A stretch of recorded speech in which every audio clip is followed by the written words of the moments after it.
I'm Gene Leonard of LBS Partners, and I'd like to introduce you to my colleagues, Helen Blake, the MD of Futurecurve. Good morning, everyone. Delighted to be here. Thank you, Jean.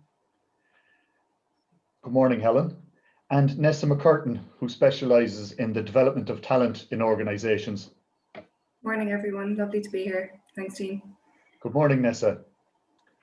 Helen and Neasa spend most of their time thinking about how people think, feel, and act in their working lives and coaching to improve those interactions. Helen's focus is with customers and what they value, while Neasa's focus is on employee capability and performance.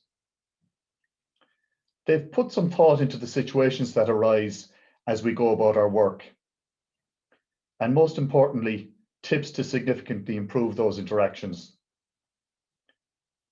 Helen and Neasa engaged two colleagues, Kate and Adam, to demonstrate a few scenarios. The changing workplace. History has shown us that world-altering events such as wars, global recessions, and pandemics, like the one we are currently experiencing, often result in rapid, widespread, and permanent alterations to the way we live, work, and communicate day to day. The Second World War, for example, resulted in significant advancements in medicine and technology, increased participation of women in the workplace, and a changed global economic landscape. In addition to this, the introduction of new technologies across the ages, from the invention of the printing press to the current mass use of social media technologies, has shown us the fundamental role of communication technologies in how we learn, how we think, and how we live. The COVID-19 crisis altered the world as we knew it, and in doing so, precipitated a widespread adoption of virtual communication as a necessary and safe replacement for physical interaction. According to a recent survey conducted by the employers group IBEC, 4 out of 5 companies say they will operate a hybrid model of remote and on-site work when offices reopen. These changes have prompted us to ask the following questions. How has COVID-19 changed the way we communicate in the workplace, and what have we learned from these changes? How can organizations adapt in a positive and dynamic way to ensure that they are continuing to thrive in a new and rapidly changing work environment? Which new habits and behaviors can help us to make this transition a success? We all develop habits or routine behaviors which we repeat regularly over time until they occur automatically. We use these habits to meet the demands of the everyday situations and activities we partake in. As adults, the repeated use of behaviors and habits form well-worn neural pathways in our brains, and this makes changing or adapting ways of thinking, responding, and acting more challenging. However, it is possible to change habits once we identify a need and are willing to use and apply new ways of thinking or behaving repeatedly. COVID-19 has necessitated a re-examination of not just the habits we typically rely on, but how to develop and rebuild new habits so that we can remain dynamic, responsive, and relevant in how we approach our work. We must consider the kinds of new habits and behaviors required of us as leaders and team members to not only adapt but make a success of this transition. We will use typical work scenarios to illustrate the changes we believe are key to ensuring you make a success of this transition now and into the future, as it becomes apparent that virtual communication will continue to play a key role in today's organizations. Following each scenario, Helen Blake, CEO of Futurecurve, and Neasa Mc Curtin, Learning and Development Lead for LBSPartners, will provide commentary and insights into how we can meet the demands and challenges of the changing workplace.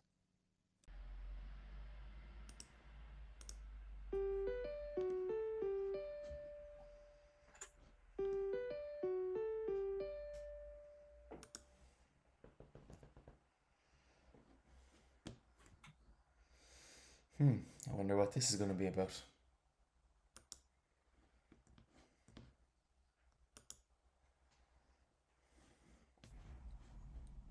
John, good morning. How are you? Hey Kira, how are you getting on? Good, thanks. Did you have a nice weekend? Yeah, it wasn't too bad. Not a whole lot we can do at the moment, but sure, at least it's a bit of time off. Exactly, exactly. Well, it's lovely to kind of get to meet you one on one at last. I know we've had a few team meetings, but nice to finally get to chat to you properly. Yeah, it is. It's nice to finally actually talk to someone one on one. A lot of my meetings so far have been on sort of group meetings, so it's hard to get to know people, especially sort of virtually at the moment. It's difficult to actually have a bit of a chat with anyone. It is, yeah, and it's the same outside as well.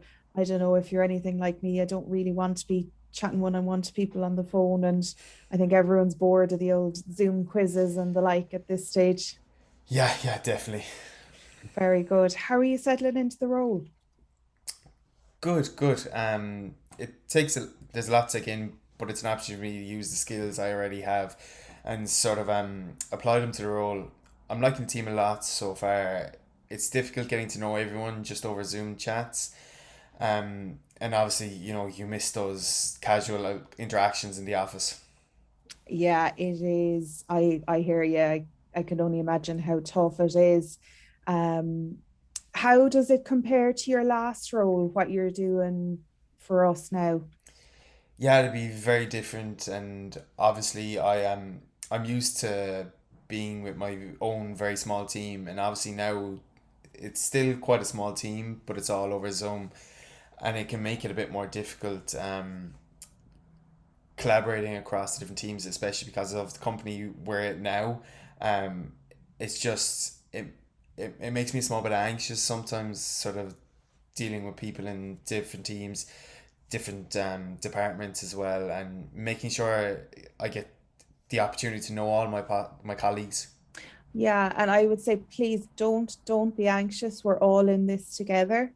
You've got a really good group of colleagues around you. So do rely on everyone. We've all been where you are. We've all been new.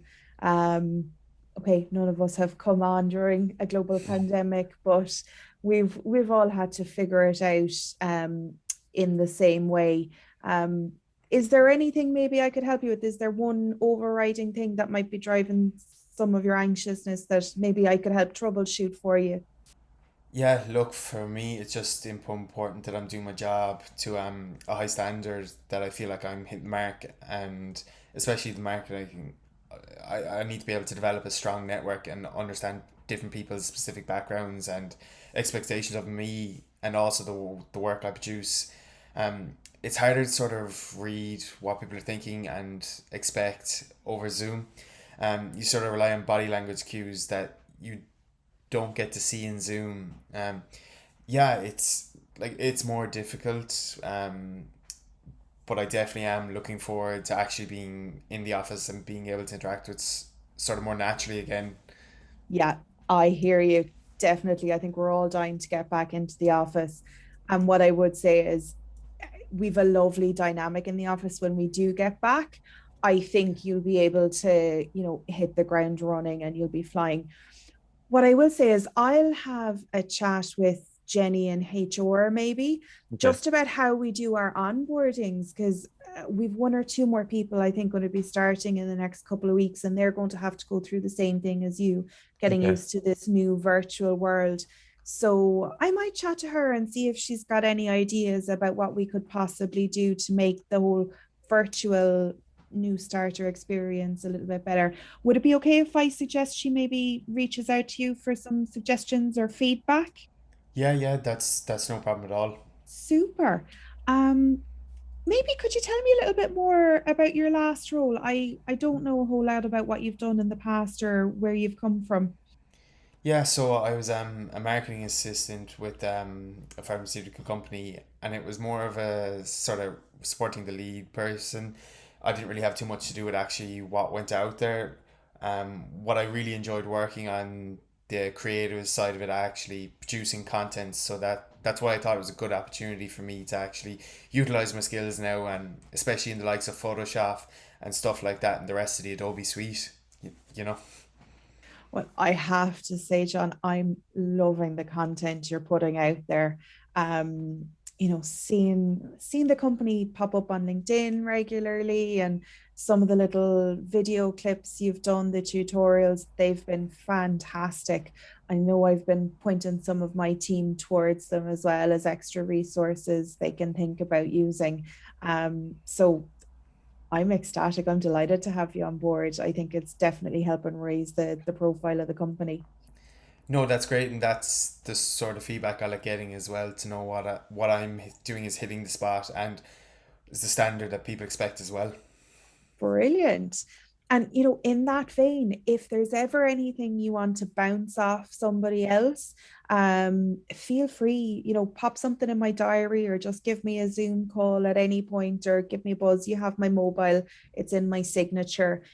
So feel free to give me a call at any stage if you, as I said, just want to bounce some ideas off another set of eyes. Yeah, that's great. Thanks a million for that. No problem. Well, it's been really, really nice to catch up one-on-one with you. The main reason I called you was I wanted to have a quick chat about our weekly product design meeting. So I was wondering, would you be able to join? It happens on Monday afternoons. And what I was going to do, if you have time now, I might take you through how that meeting will run and kind of where you'll slot into it. Okay. Yeah, sure. Great. Okay, Helen. So I suppose many of us are using these virtual platforms now as our primary method of communication. And even now, as restrictions are beginning to lift, a lot of businesses are talking about kind of retaining and hanging on to this virtual way of working as a core component of their business models. So I suppose thinking about this and the exchange we've just seen there between Ciara and John, it's interesting to think about and to consider, what does this new way of working demand of us now? Absolutely. It's like pitfalls, perils, and possibilities of this new way of working that is just so interesting, isn't it? Yes, yeah. And I think what this is a great example of is that it's about thinking and planning and being ready for a conversation. And it's interesting, isn't it? Because it's one of those things. Interpersonal, communication is one of those things that you think, oh, I shouldn't have to plan this. I shouldn't have to worry about planning every single thing. But I think when the employees knew, it's absolutely critical to help them get that first connection and welcome them into the organization, as Ciara does with John in this video. Yeah, exactly, that initial contact. And I think a really quite a positive aspect of what Ciara does in her discussion is very much establish a genuine contact with John. And this is particularly important when it comes to using platforms such as Zoom, Teams, etc. The idea that we now need to go a bit further, a little bit deeper with this kind of initial contact, and very much try to put ourselves in the shoes of someone who hasn't necessarily had the opportunity to, to ground themselves in the organization prior to COVID and build those relationships.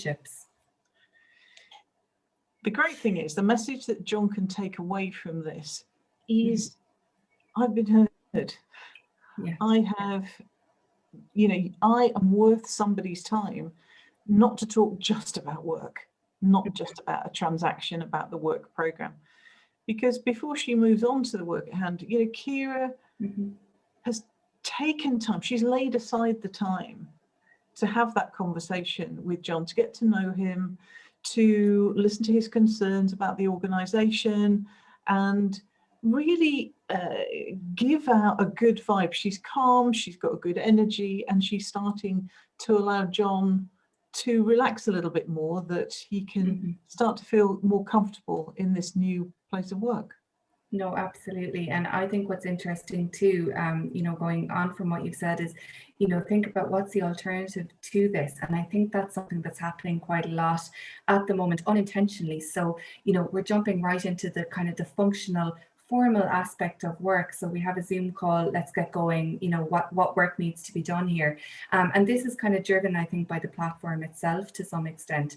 But potentially what's happening here, I think, on the back of that is that we're maybe isolating people like that.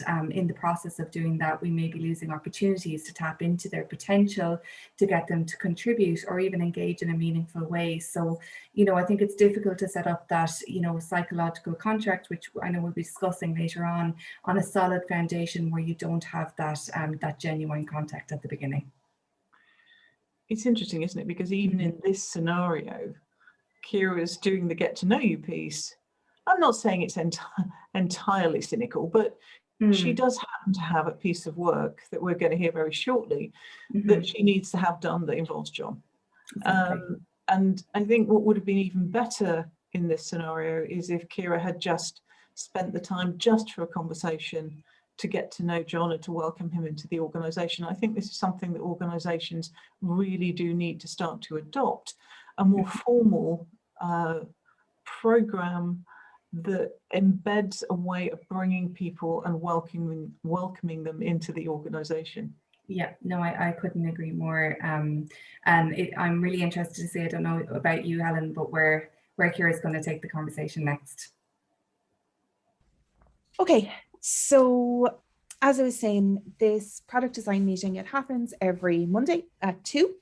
And what we do is we go through everybody's projects. So we do all of the product design items, so all of the various things that the guys are working on. And in the last kind of 2 months, we've brought in the marketing side of the house because you've got lots of projects that are ongoing as well.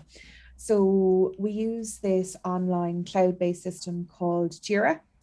So it's basically used for tracking tickets and bugs. So you'll kind of get a better feel for it once we go online on Monday. Okay.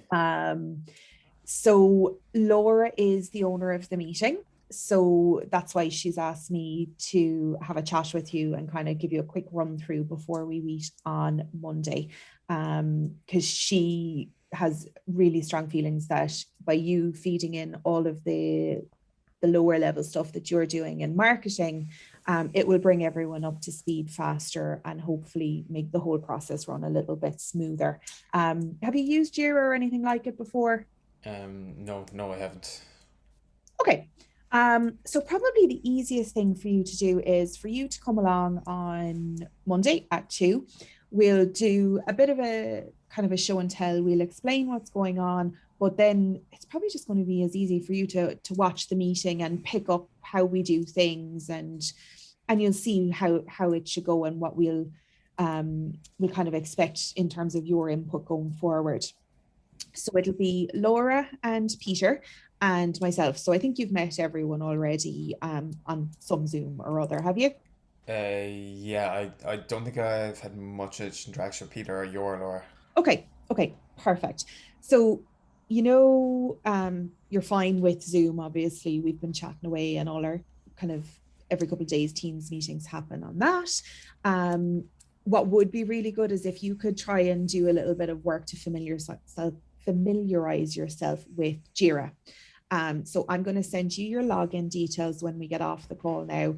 Just have a look around. So there's a couple of different projects. We've got our product design project and we've got the marketing project. Your main focus is the marketing project. So just have a dip in there and have a look around at, what's already in the project. You should be familiar with them all because I think they're things you're already working on.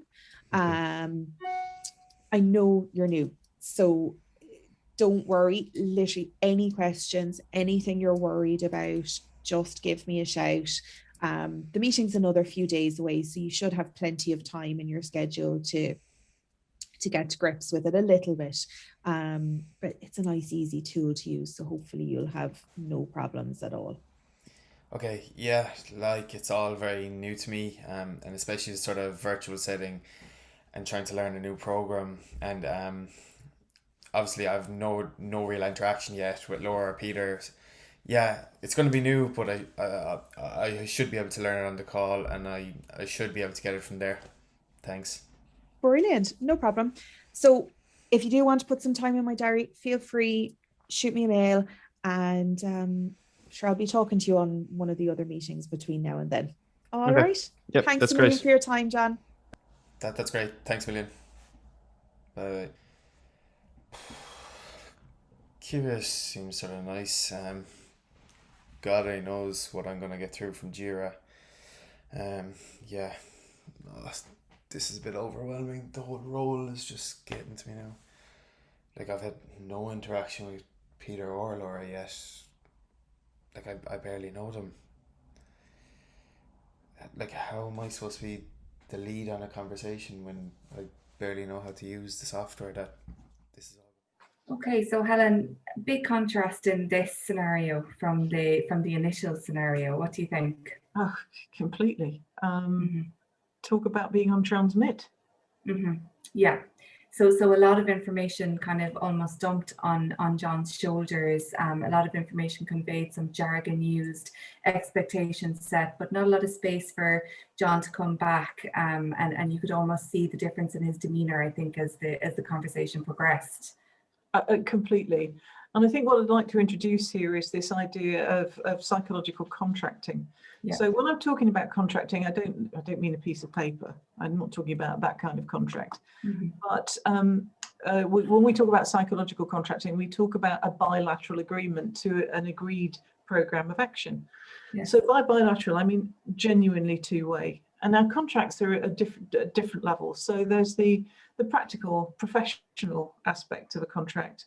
We're going to do it at this time. We're going to do it in this way, and this is the style. But the most important part of a contract is that you really, really mean it. And there was a great example right at the end there, where because there was no contracting at the beginning, there was no space for John to understand and explore. There was no agreement as to what this was about, just on transmit. John was saying, yes, I should be okay. And you could, every fibre of his being was going, no, I'm not. I'm not remotely okay. I'm terrified now. Yeah, and I think that also raises then the issue around psychological safety. He clearly, unintentionally, obviously, didn't feel psychologically safe enough to come forward and didn't have the space, wasn't given the space or the platform to sort of bring his own concerns, his own questions, allay whatever fears or anxieties he might have had. There was no forum for him to do that, I think. Completely agree. And I think the psychological safety was really undermined quite early on in that conversation that the two of them had, when Kira talks about low-level marketing, instantly demeaning what he was, his profession, his skill set, has just been. And of course, what happens then, of course, is that then starts to erode the trust that had been beautifully set up. Yes. In the first scenario, where Kira had spent time trying to build that trust and rapport.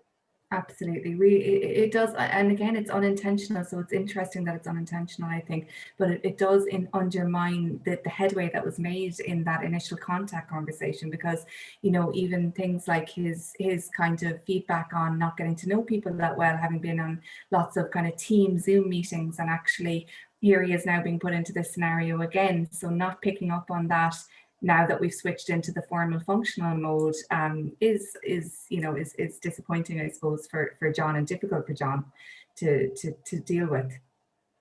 So let's hope Kira can redeem herself when we see the next scenario. Exactly. Let's have a look.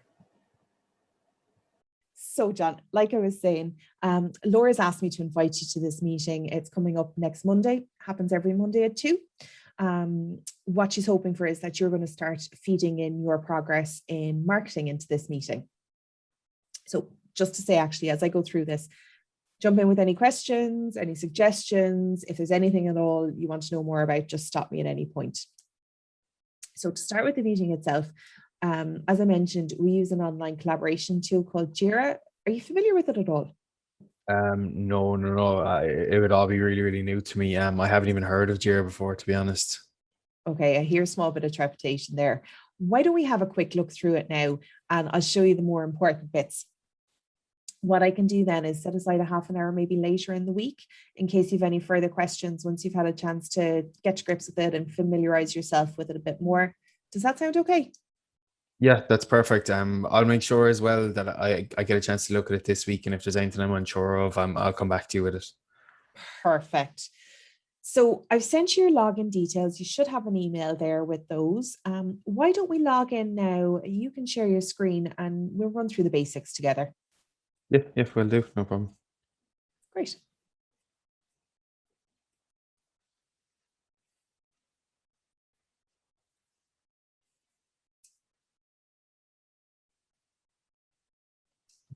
Super. So when you land into Jira, you can see our 3 existing projects there. Obviously, the one that you should spend your most time on now while you're getting to grips with this is focus in on the marketing project. Okay. So you can click in there. The other thing I would draw your attention to is kind of the top 3 options across the toolbar and the very top gray. Okay. So you've got your work, the projects, and filters. If you kind of familiarize yourself with those 3, that will certainly help you to get a handle on it. Okay. So if you want to just click into any ticket there at random.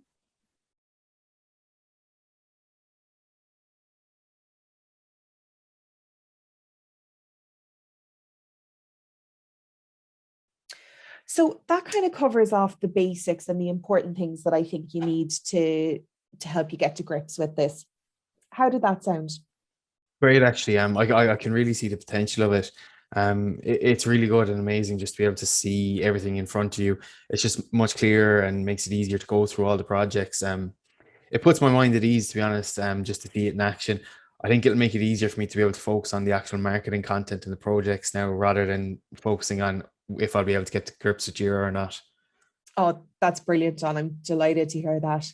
So you let me know if we do need to have that quick catch up on this again before Monday. As I said, the time is there if you do want it. Great, will do. Okay, so the next thing is to let you know that Peter and Laura also dial into this meeting. Have you had a chance to work with either of them on anything yet? No, not really. Other than sort of just the initial introduction and being on some of the same meetings, but I've had nothing direct with either of them. Okay, so in terms of their roles within the meeting, Laura coordinates it. She also feeds back into us all of her updates on her product design projects, and then Peter feeds back in progress on his. Actually, Ciara, I'm just wondering, would it make sense if I had sort of a quick 15-minute catch up with both of them before the meeting? Oh, absolutely. That makes perfect sense. You know what? I'm catching up with them on something else later, so I'll tell them maybe to expect an invite from you later on today for a quick catch up before Monday. Yeah, that'd be great. It'll help a lot. Great. So that's the background on the meeting, John. We've also had a quick look through the basics of Jira. And as I said, if you do want that time that I put aside for you to have a session, any additional queries, just let me know. And you'll also have the chance to catch up with Laura and Peter before Monday. Just thinking, any other questions on your end? No, honestly, it makes me a lot more comfortable with it all. Just being able to be introduced to Jira and getting a look around it, it just makes a real difference. Thanks a million. Oh, that's perfect. No problem. It's absolutely no hassle at all, John.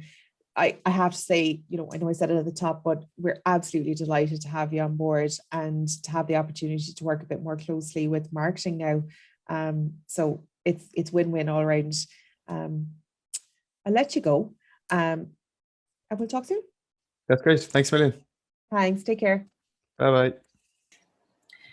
So I think kind of one of the key differences here and how this kind of plays out is really interesting. I think the tone doesn't change as much. There isn't so much of a shift from the kind of the informal, casual tone to the, okay, now we're dealing with work. And I think that certainly lends itself to a more positive outcome in the end. I don't know if you'd agree. Oh, night and day. Yeah. It was so much more synergistic from the very first contact, getting to know you scenario compared with the previous video that we saw, which was just a transmit nightmare and led to no psychological safety. I think this time I really heard very clear contracting from Ciara at the administrative and professional levels. And the great thing is she genuinely paused and gave John space to ask questions, to take time for him to be able to contribute had he wished to do so. But I think because it didn't jar, he was going, okay, I'm just going to keep my powder dry. I'll see how I feel. Yeah. Yep. And even making suggestions, making, you know, that actually would it be an idea for me to meet up with Laura and Peter. I think you can see once he has the space to do that, once the conversation is approached in this kind of professional yet supportive way, you know, what's the outcome of that for John, for Ciara, for, you know, for ultimately for, you know, the, I suppose, John's performance at the meeting itself, you know? Absolutely. And this is what happens when you get, or you feel psychologically safe. You can make proactive suggestions. You can suggest something which wasn't suggested to you first, because you feel safe enough to go, you know what I'm not comfortable with is the fact that I'm being asked to present in front of my bosses who I haven't really met. Wouldn't it be a good idea just at least to say hello and get to know them? And I think that's a great example of what happens with clear contracting on both sides, offered by Ciara and accepted by John, then that leading to psychological safety, because she maintains her tone of empathy and support. She does. That's hugely important, I think, don't you? I do, and I think the difference, you know, the difference in John, I suppose, from being quite disempowered in the first version of this scenario, where this supposed contracting takes place, as against, you know, this scenario being empowered, and what does that actually result in from everyone's perspective. And I think it's a really good example of the difference that can make, and actually the time put into that. And it's those subtle things, those subtle forms of communication, and it's again coming back to what we spoke about in the first role play, going that little bit further, that little bit deeper in those kind of engagements with people now that we need to be mindful of.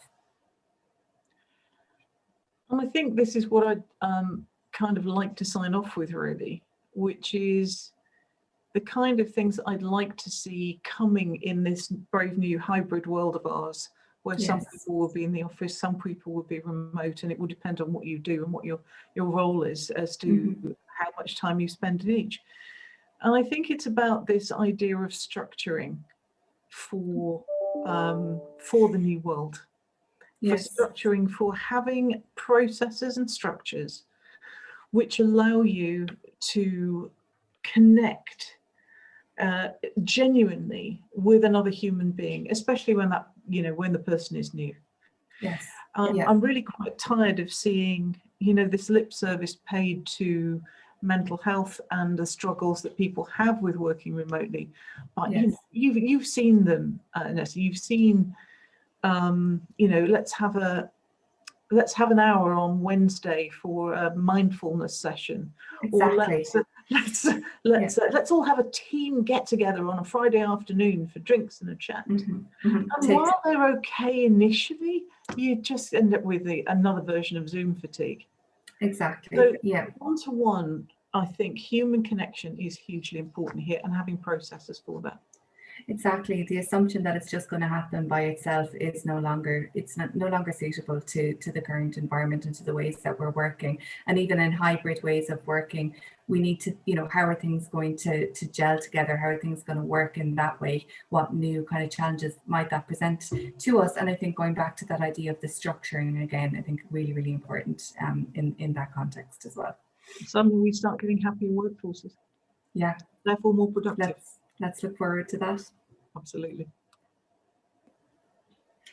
So Helen, what would our top tips be then, based on, I suppose, our discussion and our insights into the number of scenarios we've looked at? I think, what's my first top tip? I think my first top tip is to prepare properly. So I prefer the word prepare to plan, because it feels more appropriate for human interaction. Prepare how you want to connect. Prepare yourself for what you want to achieve with the call or the interaction you're about to have. Okay, interesting. I absolutely agree. And I think as part of that preparation, I think another top tip for me, I think, would be around that idea of empathy, but, the importance of making a real human connection. And in the end of the day, how that benefits the work itself actually as well. So I think going that extra bit further, as we talked about, and to make that effort to initiate that contact in a meaningful, genuine way, the benefits of that for both parties, I think, are can't be overlooked, and it's particularly important, when we're using these virtual platforms that we're using. Absolutely. And I think that leads on to something I'm particularly passionate about, and it's a word that sounds incredibly formal, but actually it's very, very human, and that is contracting. This idea of a two-way agreement that two people genuinely agree a way forward and what they want to achieve. Yes. And that requires you to be clear, authentic, and making sure that that both parties are genuinely, equally committed to the way forward. As we saw in the video with Kira and John, we're seeing what happens when somebody goes on broadcast and tries to ram home through completely unintentionally, okay, this is what's going to happen, okay, and the other person doesn't agree, says yes, means no. So contracting. That's my top tip number 3, contracting. Brilliant. I couldn't agree more. The other thing I think, and again, going back to this scenario, the importance of psychological safety, the difference that can make. And I suppose the idea that someone can feel safe and secure enough to come forward with their concerns, their issues, their questions, etc. And the fact that, that creates ultimately a better environment for everyone to be able to thrive and to work as effectively as they can, to perform as effectively as they can. So we see, I think, in these two scenarios, the difference between someone, how someone responds and engages when they have that psychological safety, as against, when they don't have it, how they can close in and sort of not actually convey or communicate what's going on for them, which may well have an impact further down the line, I think, on lots of other aspects of interactions, work, etc. So I think for me, psychological safety, be it unintentional or intentional, is really key, I think, to how we work together, and we need to be mindful of it now, particularly now more than ever. Absolutely. And I think my final top tip would be about embedding this in your structures, in your ways of working permanently, that this becomes a way of engaging, because this hybrid life isn't going away perhaps ever, certainly not anytime soon. And so you need to have this moved away from ad hoc, well, I might have a think about it, I might not, and into a practiced and formal way of making sure that you're giving appropriate time to, particularly for onboarding, welcoming, embedding new employees. I think it's absolutely critical that this is a formal way of doing it. No, I couldn't agree more, and it's something you need to think about, and you need to approach it in that way. So I think that's a really good tip. To summarize, the top tips for the changing workplace are: prepare properly, show empathy, work to ensure a genuine two-way contract, encourage and enable a culture of psychological safety, structure and embed new approaches to working with others. Well, Helen and Neasa, it feels to me like you have a superpower when I hear you analyze what's going on there and give us some tips. But I suppose I get solace from the fact that you've given us some very good tips of where we might be able to help ourselves interpreting our interactions with others. And what was very obvious was that keeping our awareness of our feelings, how others are feeling, and our empathy towards them is something that we have to be vigilant with and have to be on 24/7. Lots of goodness could be undone in an instant. Some questions have come in, and maybe I'll ask you one or two of those, but I'll follow up, or we'll follow up with any other questions that we don't get to answer here on the webinar today. Helen, I might ask you the first question. It comes from Mark, and his question is, what's the difference between sympathy and empathy?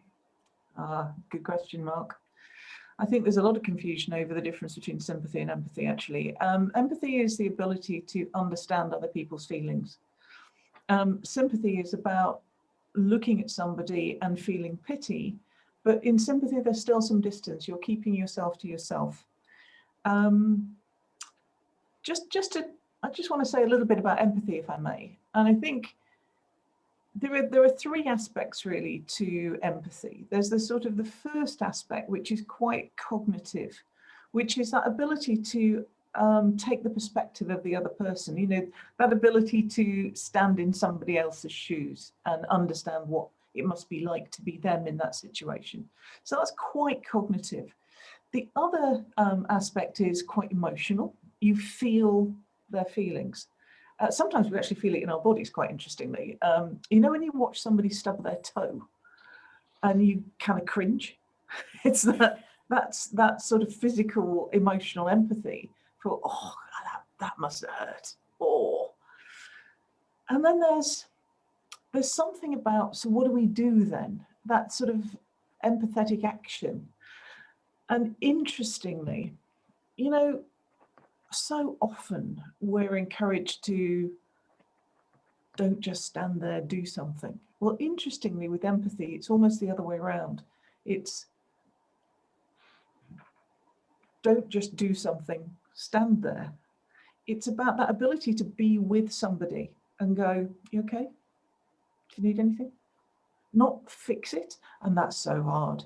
For those of us who are real fixers, that ability not to do something and just simply be with the other person is incredibly powerful and incredibly impactful for them and really hard for us. And the reason why empathy is important, because it's good for business. You know, there are so much research has been done. People like Daniel Goleman, who is the emotional intelligence guy, Dan Ariely, who wrote Predictably Irrational. You know, there are so many studies saying that you see increased sales because you get increased loyalty, accelerated profitability, better retention of good staff. And as somebody who spends their time thinking about value and value propositions, it's about trust. And if you can get trust in your system through empathy, then you're going to increase value to your staff and your customers. So thank you, Mark, for the question. Thanks, Helen. Gosh, that's very useful. Even how you break it down into the three areas being, you know, the cognitive, like understanding what's going on in the other person's world or mind, feeling it like you stubbed your toes, you described, and then that empathetic action or lack of it as appropriate. Very interesting. Thank you, Helen. And thanks for the question, Mark. Now, I have another question. I'll pose it to you, Neasa, if that's okay. And it's from Anne. And the question is, why should I really care about psychological safety in my organization? Okay, another good question. Thanks, Anne. I mean, I think the thing with psychological safety is that most organizations tend to deal with uncertainty on a daily basis in terms of the work itself. And I think they also rely on, you know, to tackle that work, to approach that work, interdependence in terms of how they do that. So I think if your organization has both of these things, uncertainty and interdependence, there's quite a strong business case, I suppose, for psychological safety. And I think that's because when you create psychological safety, what you're doing is you're taking away the anxiety that people might have about engaging, about questioning, about expressing concern, you know, and what you then do is you replace it with teams who are genuinely working in a collaborative way. They're unafraid to take those personal risks, you know, and put themselves forward. And I think what happens there is you're getting people who are innovating at their best, and they're able to have, importantly, they're able to have constructive, robust discussions as well. And I think that's because they're coming from a place of respect, a place of security, and that's what psychological safety gives you. So those kinds of of those kind of business benefits, I suppose, when you break it down to that. Things like enhanced decision making, better collaboration, you know, an environment of true innovation. Basically, these are the reasons, I suppose, that I think organizations should absolutely care about psychological safety. Essentially, if you're asking people to deliver high performance, you know, for me, psychological safety is the means by which you enable them to deliver that high performance. Neasa, thank you very much for that. Absolutely. If you want an organization to be able to perform, one of the key things is that feedback. And if we can't get that feedback to flow very fluidly in the organization, it's not going to work. So that psychological safety, really the understanding of it seems to be moving on from that more politically correct to the word you used, robust, good, robust encounters that people don't feel injured by, that they're able to improve their performance through that feedback and robust interaction. Very, very good. Well, I think that's all we have time for, because we promised we'd try and close this off around 45 minutes and let everybody have a few minutes before they got back to their next Zoom meeting or whatever it is. I'd like to, first of all, thank Helen, Neasa, and Adam and Kate for putting that together, and Lorcan for doing the voiceovers for us. Thank you all very much, and have a good day.